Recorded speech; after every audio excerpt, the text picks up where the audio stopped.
First it's snowy, then it's clear, then it's cold, then it's hot. You know what that means? Springtime in Kansas? No, that means that we're getting ready for another season of Butler's favorite magazine package show, The Campus Edge.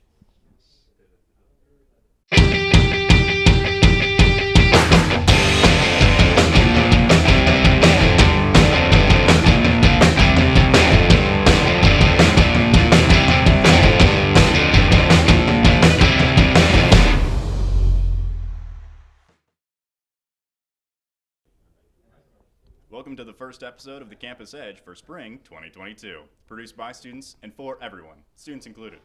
On this episode, we come to you from the Student Center on the Dorado campus. It's got everything. Well, almost everything. It doesn't have our campus radio station, and that's next door. KBTL 88.1 The Grizz has a long tradition of producing great shows and winning lots of awards. I believe you have at least one of those awards, right, AJ? Right you are, Dylan. Campus Edge reporter Mariana Gonzales Rangel and I talked with the crew of one of our longest running sports shows, The Cave. Here's what they have to say. My name's AJ Jones. Today we're going to be taking a look at what goes into the production of The Cave, one of Butler's sports radio shows. Let's take a look. So The Cave is a sports talk show that we have every Thursday from 3 to 4. It's pretty much just a bunch of guys from the sports media department having a chance to talk about sports without annoying our teacher. For minor league sports, we don't necessarily do those. We pretty much just stick to we'll do El Dorado stuff, so mainly like El Dorado High School, and then Butler, Division I sports, and then professional. What we do before the show is we have to go out with all of our topics. You know, we have to have it basically all organized and kind of get in a list, and then we kind of just go off of that. That's kind of how we organize it, try to keep everything on track. You know, it's kind of hard sometimes because, one segment could go long, and then maybe we'll have to cut some segments down and later on in the show. But we kind of just use an outline to kind of just go through and make sure that everything is good. I'm not really the loud type of guy, but I think it's fun to just sit back and just watch the other guys just go at each other's throats, especially Adrian and Nick. But I'm AJ Jones, reporting for the Campus Edge. We've got more stories to come, but first, a message from Smokey Bear. You know, if Smokey was a grizzly rather than a brown bear, I bet more people would be careful about wildfires. Just saying. Honorary Forest Ranger Betty White here, lending a hand to my dear friend Smokey Bear, because for years he's only said, only you can prevent wildfires. But there's a lot more to say. Like, if you park your car on tall, dry grass, the hot exhaust pipe can start a wildfire. So keep the animals safe, especially the cute shirtless one. Go to SmokeyBear.com to learn more about wildfire prevention.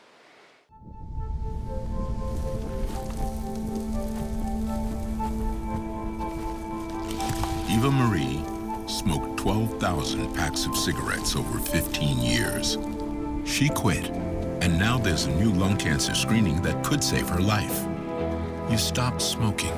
Now start screening. No matter how much you smoked, early detection could save you.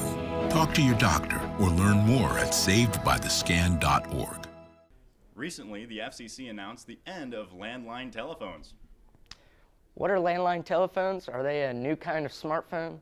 Were you paying attention in history class? Telephones used to be wired and use dials to go ahead and hit the numbers. Oh, you mean operator, I'd like to make a long distance call to Oklahoma City, Southwest 3000? Something like that. But technology is always changing on campus. Recently, Campus Edge reporter Slade Wiley interviewed our IT professionals to find out about a new computer-based phone system at Butler. Today we'll be interviewing Bill Young, the VP of Digital Transformation, about the My Team's phones here on the Butler campus. So to kind of give you some history, years ago we had what we would call landline phones, right? There was wiring that ran back to a main switchboard. About 10 or 12 years ago, we switched from that to IP phones. So we had Cisco phones on everyone's desks. We reached a point where some of that software, some of the system that was running that was coming to end of life, and we needed to either upgrade that or change that or move to a new direction. And as we started looking at cost, We had about 650 desk phones sitting on people's desks, and those phones, those Cisco phones, cost, depending on the style of phone, cost anywhere from $500 or $600 a piece to $1,000 a piece. Butler is a Microsoft 365 institution, so we've got Microsoft Email, Office 365 with Word, Excel, PowerPoint. It's part of our platform here. The licensing that we pay for within Microsoft 365 had Teams built into it. We were paying for those licenses already. The Teams phones will ring directly into your computer. You can answer the phone. It can come over speakerphone. You can have earbuds in or headphones on, just like you're in a Zoom meeting or something else. We've had a great response from the vast majority of the users here at the institution to just be able to use their soft phone. And again, we can give them, we've provided options for earbuds or headphones or all kinds of different options for them to be able to communicate with their computer. They can use the microphone on their laptop. And I mean, it's been good. Like, the transition went pretty smoothly, to be honest. And I've been using these pretty much every day for all my work calls, and it's just, I don't know, it works pretty well. One of the great things about this Teams implementation is how it ties into the rest of the system. And it kind of gives us that one-stop shop for everything that we need to do from an office productivity perspective, right? So you can chat with your teammates, you can make phone calls and receive phone calls, you can video chat, you can get into Word documents and email, and all of that Microsoft 365 piece is all integrated. And I think that's when we realize the opportunity and we seize that piece of the opportunity, I think everybody will see increased efficiencies and they'll, we'll be able to streamline some things and maybe drive us to some better innovations as well as an institution. Only one more story on this episode of The Campus Edge, so don't go anywhere. And if you do, please come back. I'll wait. Hey, Bobo, do trees tell each other stories? I'm sorry. I'm afraid I don't know that. Hey, why don't we go find out? Listen. Do clouds take naps? I couldn't tell you. Dad, do stars visit their friends? Look!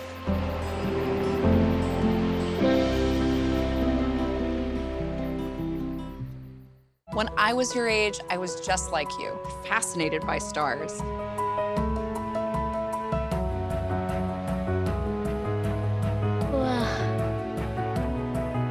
But now I get to search for life in the universe. And who knows, maybe life is looking for us too. So we're like aliens to them? Yeah. Does anyone want to be a scientist now? I do. Awesome. We need more girls in STEM. Maybe we can find aliens. For our last story, did you really go to a blood drive? Absolutely. And with the shortage of blood across this nation, it's really important to remind people that they can make a difference. In fact, you should donate. I agree. It's a worthy cause, but needles give me the creeps. It's not that bad. And besides, if you're a good boy, I'll take you to ice cream afterwards. I'm still not sure, but I do love ice cream. Just watch the story with our audience, and I think you'll be convinced to donate. The U.S. is struggling with a blood shortage, and the American Red Cross is desperate to fill their blood bags.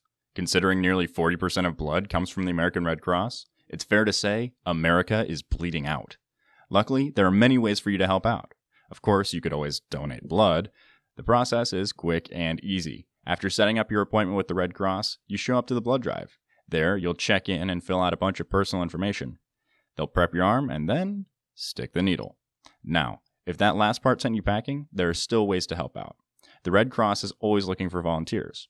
I spoke with Regional Red Cross Communications Manager Shakira Martin about all the ways to contribute, whether or not you want to spill blood.